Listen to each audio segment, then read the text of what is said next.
आपका स्वागत है। After becoming financially free they offer their loyalty के पार्ट 9 में। हेलो गाइस, स्वागत है न्यू वीडियो पर। तो हमने लास्ट एपिसोड में देखा था करीब 40 मिनट कब निकल गए पता ही नहीं चला। फैंग मेनू अब थकी हुई हाफती हुई बेड पर बिखरी पड़ी थी। वो धीमे से बोली, चेनान इस बार पहले से अलग क्यों था? वो बड़े कूल अंदाज में उठ बैठा और बोला, अलग किस तरह? फैंग मेनू ने थोड़ा शर्माकर बुदबुदाया। ज्यादा स्ट्रॉन्ग था और फिर शर्म से आधा चेहरा चादर में छुपा लिया। थोड़ा और सकुचाते हुए बोली, हमने 40 मिनट में 2 बार किया। चेन युआन ने उसके कान में धीरे से फुसफुसाया, तुम्हें अच्छा लगा? चलो एक और राउंड हो जाए। वो अचानक बैठ गई, थोड़ी घबराई हुई। चुआन, तुम अब भी कंटिन्यू कर सकते हो। वो धीरे से मुस्कुराया, याद है ना डांस सीखते वक्त क्या कहा था? इस बार तुम लीड करो। वो लजा गई, बुदबुदाई, मैं ऊपर पर मुझे करना नहीं आता। चेन युआन ने उसे गले लगाते हुए प्यार से कहा, सीखा जा सकता है, एक्सपीरियंस से ही तो सब आता है, रियल लाइफ में भी। फैंग मिनू ने धीरे से हामी भरी, जैसे मान गई हो। चेनान ने उसे हल्की सी किस दी और वो झट से लाल हो गई। प्यारे से अंदाज में बोली, बड़े बदमाश हो तुम। और फिर बीशेई वो उछलकर उसके ऊपर चढ़ गई, एक और जंग के लिए तैयार। अगले दिन फैंग मिनू स्कूल चली गई। चेन युआन बेड पर पसरा पड़ा था, आराम से बोला, आज सुबह कोई क्लास नहीं, थोड़ी देर और सो जाता हूँ। तभी अचानक उछल पड़ा, एक हाथ में मोबाइल, दूसरे में एक कागज। रुको जरा, वो लॉटरी टिकट चेक करना है, कहीं मैं करोड़पति तो नहीं बन गया। वो घबराया हुआ हर नंबर चेक करने लगा। रेड नंबर 3, 4, 14, 22, 26, 27 और फाइनल ब्लू नंबर 1। सारे मिल गए। Oh my God, 66 million. बिस्तर से छलांग लगाई, कंबल हवा में उड़ा दिया। मैं जीत गया, 68 मिलियन। मॉम डैड को अभी बताना होगा।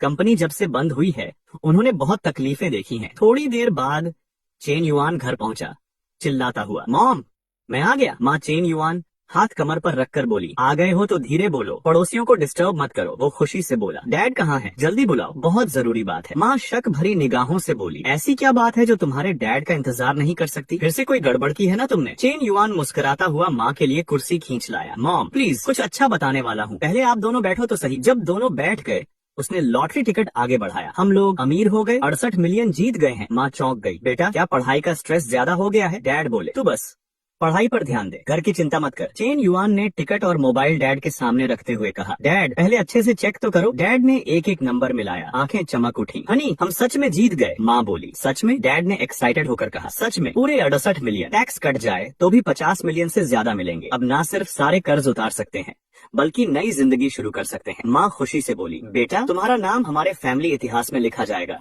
आज लंच नहीं बनाएंगे, बाहर चलो सेलिब्रेट करते हैं। चेन युआन थोड़ा शर्माते हुए बोला, अब मैं जूनियर हूँ, 1 साल बाद ग्रेजुएट करूंगा। मैं चाहता हूँ खुद का बिजनेस शुरू करूँ, एक्सपीरियंस लेना चाहता हूँ। डैड बोले, बिजनेस आसान नहीं है लेकिन तेरे अंदर जज्बा है, ये बड़ी बात है। इनाम की रकम तेरी है, जो अच्छा लगेगा, लेकिन मेरी सलाह है कुछ पैसा माँ और मुझे दे दे, हम तुझे सपोर्ट करेंगे जब तुझे जरूरत पड़ेगी। चेन युआन बोला, मॉम डैड मैं सिर्फ 1 मिलियन लूंगा, बाकी सब आप लोगों के लिए है। डैड मुस्कुराए, ठीक है। माँ बोली, बेटा जा और दिल खोल के मेहनत कर, हम दोनों हमेशा तेरे साथ हैं। Scene cut. जेन जिनयोंग बीते दिन की लड़ाई के बाद वो अपने सूजे चेहरे की तरफ इशारा करते हुए बोला, चेन्ना तुझे पता है ना मैं तुझे क्यों बुलाया हूँ? देख ले ये सब तेरे बॉयफ्रेंड की मेहरबानी है। चेन्ना ठंडे स्वर में बोली, डायरेक्टर हमारा अब कोई रिश्ता नहीं है, हमारा ब्रेकअप हो चुका है, चोट का हिसाब उससे मांगो। वो गुस्से में बोला, ऐसा नहीं चलेगा, अगर तू ना होती तो मुझे ये मार क्यों पड़ती? उसकी नजरें चेन्ना के शरीर पर पड़ी। उसके दिमाग में गंदे ख्याल दौड़ने लगे, इस औरत को तो इस बहाने से फंसा सकता हूँ। लेकिन चेन्ना सख्ती से बोली, तुम्हारी लड़ाई से मेरा क्या लेना देना? और मैंने कल ही कहा था मेरा कोई और के साथ अपॉइंटमेंट था, तुम जिद करके वहीं बैठे थे। वो चिल्लाया, बहाने बंद करो, कल दोपहर बिना बताए पोस्ट छोड़कर चली गई, अब सजा ये है 1 महीने तक कस्टमर्स को ग्रीट नहीं करोगी। चेन्ना ने गुस्से से कहा, किस बेस पर? मैंने छुट्टी ली थी। वो हंस पड़ा, किस बेस पर? ये तेरा पहला जॉब है क्या? मैं इस स्टोर का जनरल मैनेजर हूँ, यहाँ जो मैं कहूँ वही नियम है। ये कैपिटलिस्ट सोच सुनकर वो जल भुन गई, मगर कुछ कर भी नहीं सकती थी। जेन जिनयोंग मन ही मन सोच रहा था, उसे फ्रंट से हटाकर उसकी कमीशन कट कर दी है, अब वो सिर्फ बेस सैलरी पाएगी, 1200 युआन, रेंट भरने के लिए भी कम। चेन्ना अब सब समझ गई थी। वो पलटी और बोली, बड़े आए जनरल मैनेजर, इतना गुरूर मत करो, नौकरी ही है, छोड़ दूंगी। वो घबरा गया, चिल्लाया, चेन्ना 1 मिनट रुक जा, सोच समझकर फैसला कर। चेन्ना भी सोच रही थी। चेन युआन दिखने में भले नौजवान है पर वो आम इंसान नहीं लगता, सिर्फ पार्ट टाइम काम ही सही पर उसके साथ जुड़ना एक रास्ता हो सकता है। अब उसने मन बना लिया था, कोई जरूरत नहीं सोचने की, नौकरी छोड़नी है तो छोड़नी है। आधा घंटा बाद चेन्ना का मैसेज आया, मैंने सब तैयार कर लिया है, कल जो कहा था, क्या अब भी वही सोच रहे हो? शिनान ने तुरंत जवाब भेजा, बधाई हो, दुखों के समंदर से निकलकर रोशनी की ओर कदम बढ़ाया है। जब भी टाइम मिले जाकर शॉप्स देख लेना, अगर कोई सही लगा तो लॉक कर देते हैं। दूसरी ओर चेन युआन एक गली से चलता हुआ मैसेज देख मुस्कुराया। बढ़िया, अब मुझे इन्वेस्टमेंट मिशन के बचे हुए 30,000 भी किसी और प्रोजेक्ट में नहीं लगाने पड़ेंगे। वो उस जगह पहुंच गया जहां जाना था। जैसे ही अंदर गया बोला, हाय लिया, मैं आ गया। लिया जमीन पर रखे कई बॉक्स उठा रही थी। उसने मुड़कर कहा, सॉरी डिस्टर्ब कर रही हूँ, ऑफिस शिफ्ट करना था, चीजें बहुत हैं। क्लास मॉनिटर को बुलाना चाहा था लेकिन वो छुट्टी पर चली गई। चेन युआन शेल्फ की तरफ देखते हुए बोला, कोई बात नहीं, मेरी क्लास नहीं है आज, घर पर भी कुछ खास नहीं है, सब कुछ शिफ्ट करना है क्या? लिया ने पसीना पोंछते हुए मुस्कुराकर कहा, हाँ किताबें और डॉक्यूमेंट्स तो मैं खुद कर लेती, पर टेबल और कैबिनेट भारी है।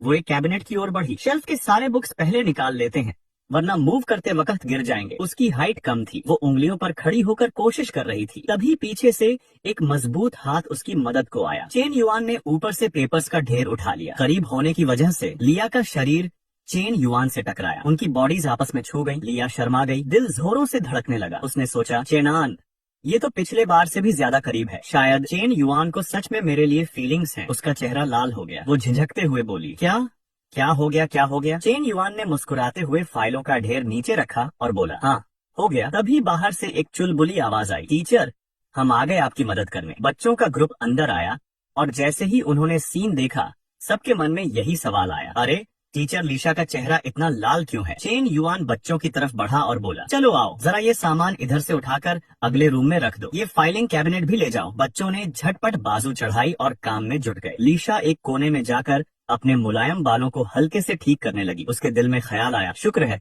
ये दो स्टूडेंट्स थोड़े लेट आए, वरना जो हुआ वो देख लेते तो मेरी तो हालत खराब हो जाती। चेन युआन अब हद से ज्यादा बेधड़क होता जा रहा है। घर की बात अलग है, लेकिन अब तो ऑफिस में भी वो शर्माते हुए अपनी छाती पर हाथ रखते हुए सोचने लगी, पर क्या बताऊं, अभी जो हुआ कुछ अजीब सा लगा। थोड़ी उत्तेजना सी महसूस हुई। नहीं ये गलत है, चेन युआन मेरा स्टूडेंट है। बिल्कुल नहीं। उधर चेन युआन भी लीशा की तरफ देखकर चौंका। अम्मा, टीचर की फेवरेबिलिटी बढ़कर 71 हो गई। वो मुस्कुराकर ठुड्डी सहलाता हुआ सोचने लगा, क्या उस हल्के से स्पर्श की वजह से? हाँ ये मेरी गलती नहीं है, टीचर का पिछवाड़ा ही इतना भारी है। किसी पतली लड़की के साथ तो ऐसा हो ही नहीं सकता था, लेकिन उम्मीद नहीं थी कि फेवरेबिलिटी बढ़ जाएगी। लगता है अब मैं और बार बार उनके घर जा सकता हूँ और रिश्ता थोड़ा और गहरा कर सकता हूँ। कट टू शनिवार। स्कूल के साउथ गेट से 800 मीटर दूर एक सपनों जैसे गुलाबी कैफे में अंदर कुछ खूबसूरत लड़कियां बैठी थीं। उनमें से एक ने चहकते हुए पूछा, जेन पेंग, सुना है तुमने वो कार 2.8 लाख में खरीदी?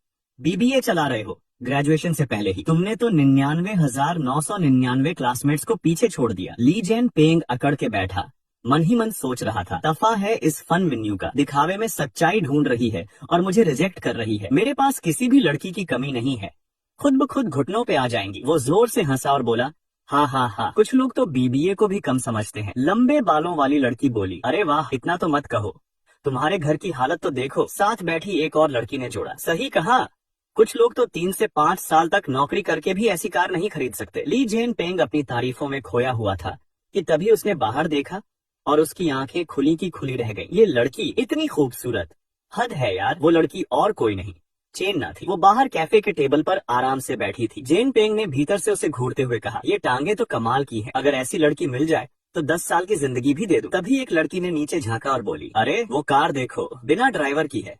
कौन सी कार है? ली जेन पेंग ने नीचे झांका और बोला, वो टॉप माइनेम 9 है। तभी कार के पास चेन युआन आ खड़ा हुआ। सब चौंक गए। लंबे बालों वाली लड़की बोली, अरे वो तो चेन युआन है। ली जेन पेंग दंग रह गया, क्या उसका तो घर बर्बाद हो गया था? फिर ये कहा। चेन ना ने हाथ हिलाकर आवाज लगाई, चेन युआन इधर आओ। ली जेन पेंग चौंक कर इधर उधर देखने लगा। ये लड़की चेन युआन का इंतजार कर रही है। चेन ना मुस्कुराई और बोली, बॉस का मैसेज आया है, वो थोड़ी देर में पहुंचेंगी।